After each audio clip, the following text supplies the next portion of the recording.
Fala aí, eu sou o Luiz Otávio e vocês estão os dois faladores e hoje, como é que a gente trabalha com a sinceridade? É a segunda vez que eu estou gravando isso aqui. Vamos falar sobre Godzilla e Kong, um novo império.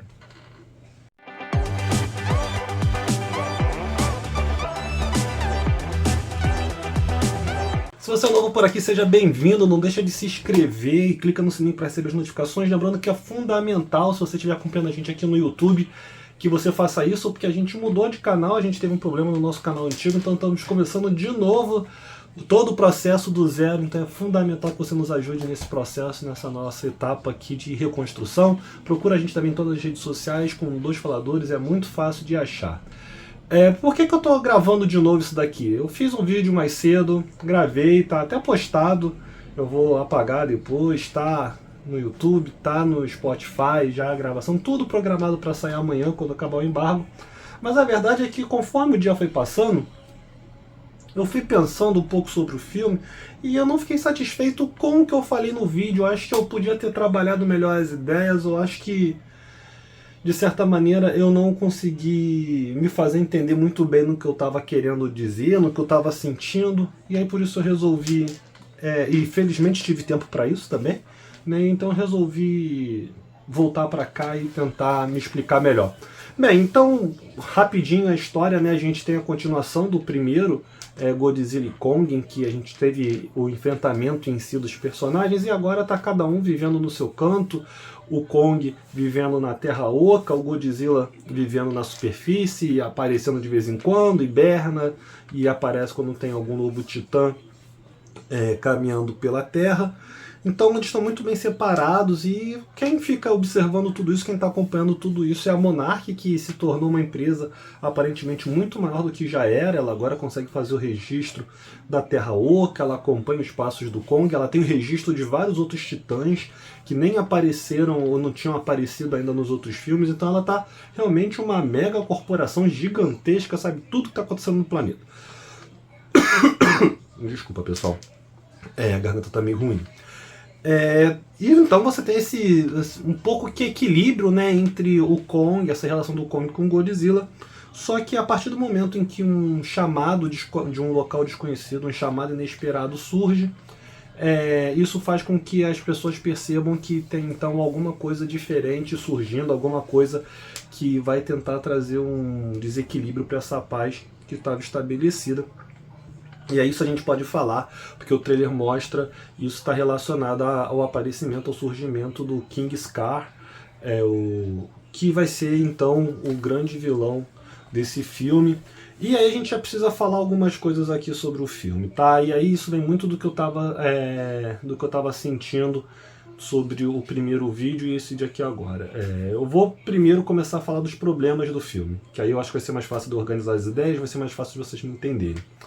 O roteiro do filme tem uma série de problemas, tá? Algumas coisas que são claramente roteirismo, ou seja, situações para facilitar ali a vida de quem está passando pela cena, para não precisar explicar muito, para você ter uma resolução do que está acontecendo. Eu acho que, assim como no primeiro filme, a parte que os humanos estavam envolvidos era um grande problema, nesse está pior ainda, porque eles aumentam a importância dos humanos, eles aumentam a importância de um humano específico, que chega a ser tosco do jeito que eles fazem. Então isso incomoda bastante, tá? Eu acho que você tem ali algumas questões também envolvendo a música. Eu acho que eles não sabem a hora de colocar música para tocar. Então as músicas nem são músicas ruins, são músicas legais, mas que eles escolhem momentos muito toscos para colocar. Você percebe que é tentar forçar um clima de aventura ali, um clima de emoção para determinadas cenas, que com um roteiro mais trabalhado, que com uma direção mais inspirada, as coisas talvez pudessem caminhar melhor.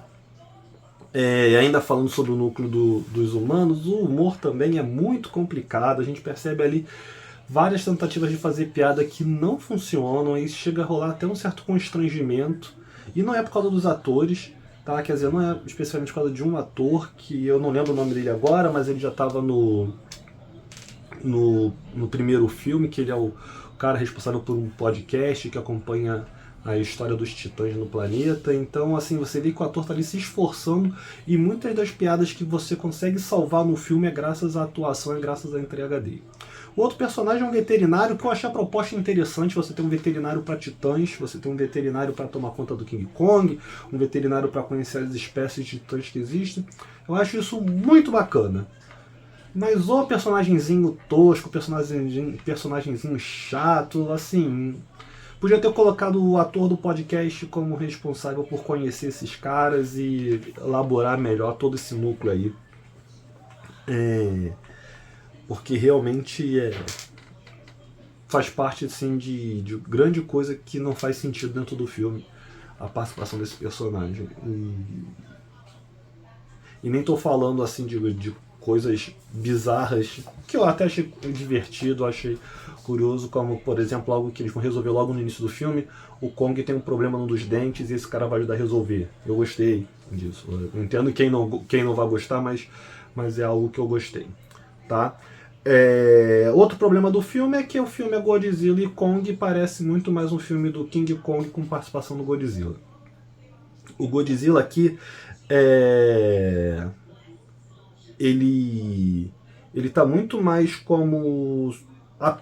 Eu sei que quem acompanha o Godzilla pode achar estranho o que eu vou falar, ou quem tem essa visão do Godzilla pode achar estranho o que eu vou falar, mas o Godzilla está aqui apenas como uma força de destruição. Ele é como se fosse o tanque do filme, né? Todo grupo de heróis tem um tanque, que é aquele cara que é fortão, que consegue bater em todo mundo, e não necessariamente tem cérebro, né? O Godzilla tá muito fazendo esse papel aqui nesse filme. Ele aparece poucas vezes, inclusive, em relação ao próprio Kong. O tempo de duração dele na tela é um tempo muito pequeno. Pode ser que, de repente, se você parar para cronometrar tudo, ele esteja com um tempo de aparição próximo ao do Kong, mas a impressão que você tem assistindo o filme é que é um filme do Kong e o Godzilla tá lá, tá? Uma coisa que a gente estava conversando mais cedo depois da cabine ali com o Luca, que foi até ele que falou, parece que é um filme do King Kong, e aí dado um momento você lembra, tem o Godzilla também, vamos mostrar o que o Godzilla está fazendo. Porque você vai precisar mostrar ele no final para ajudar a resolver o problema, então ele não pode surgir do nada. Então você precisa dar ali uma ação, né, uma jornada para o Godzilla no meio dessa brincadeira, que é basicamente se reenergizar. Basicamente buscar energia para o confronto final. Dito isso ainda, e aí dentro dos problemas do filme você tem a questão da aparição do Rio de Janeiro, que não seria um problema por si só, é um afago, né? O Brasil deve ter sido um dos filmes que mais deu dinheiro pro primeiro filme, aí eles resolvem trazer para cá. Mas o Rio de Janeiro é um Rio de Janeiro de CGI, tá? É um Rio de Janeiro de computação, você vai ver os arcos da Lapa ali, você vai ver o Cristo Redentor, você vai ver o prédio da Petrobras. Então eles buscaram ali pontos reconhecíveis do Rio de Janeiro, mas tudo CGI, tudo ali para ser destruído, vamos dizer assim. O que não é um problema em si, eu acho importante eu demarcar isso aqui, né, nesse vídeo, porque o problema não é você ter a destruição por si só. O filme seria muito melhor se ele aceitasse a destruição por si só, se ele se aceitasse como um filme de destruição. O problema é quando ele resolve aprofundar, é quando ele resolve querer justificar coisas que não precisam. E aí, falando de destruição, a gente precisa falar do vilão do filme, do King Scar, que é um personagem que eu gostei. Assim, dentro da proposta do filme, é um vilão com muito mais personalidade do que muito vilão que a gente vê em filme aí, que é feito por gente de verdade e não por computação gráfica. Agora, ele tem um probleminha ali mesmo de acabamento. Parece que usaram dinheiro todo pro King Kong, parece que usaram dinheiro todo para fazer vários macacos, diferentes tipos, e aí na hora de fazer o vilão, a grana ficou um pouco curta, vamos dizer assim. E aí, já que a gente começa a falar do King Kong, já que a gente começa a falar dos macacos, eu preciso falar uma coisa aqui. Tudo que eu tô falando até agora é problema do filme. E são problemas sérios dentro do filme, tá? Mas eu não consigo dizer que eu não gostei do filme. Eu não consigo dizer Né? Não que exista uma força que me faça assim, existe algo que me obrigue a dizer que eu não gostei do filme. Quem acompanha a gente sabe que a gente não tem nada disso. Se a galera tá curtindo a gente não gosta, a gente fala. Se a galera tá curtindo e a gente não gosta, a gente fala também.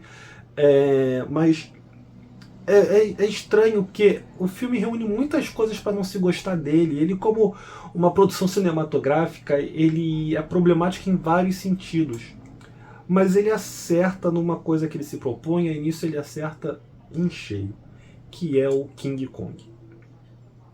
Eu acho que o gráfico do King Kong está muito bom, o personagem King Kong é muito carismático, assim, exala carisma.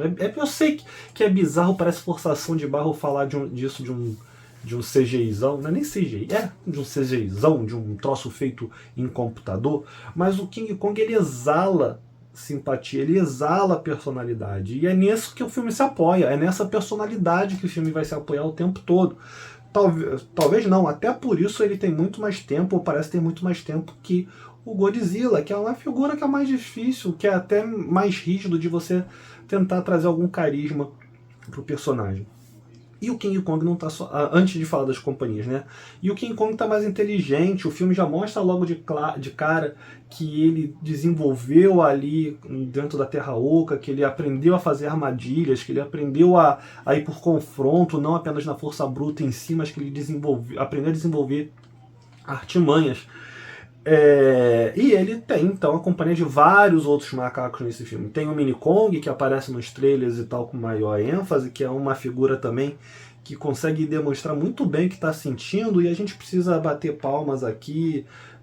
Tem gente se rasgando ouvindo eu falar isso, mas para definição mesmo, para o acabamento, para a construção desses personagens, porque você consegue entender o que eles estão sentindo, o que eles estão querendo falar, mesmo que eles não falem nada, mesmo que eles só imitam os sons que os animais teoricamente emitiriam. E isso serve inclusive para os outros macacos que vão fazer pontas. Assim. A gente tem um reino cheio de macacos nesse filme, e eles tiveram um trabalho que eu acho que é prestar atenção no que você está fazendo. Outras produções menos cuidadosas, outras produções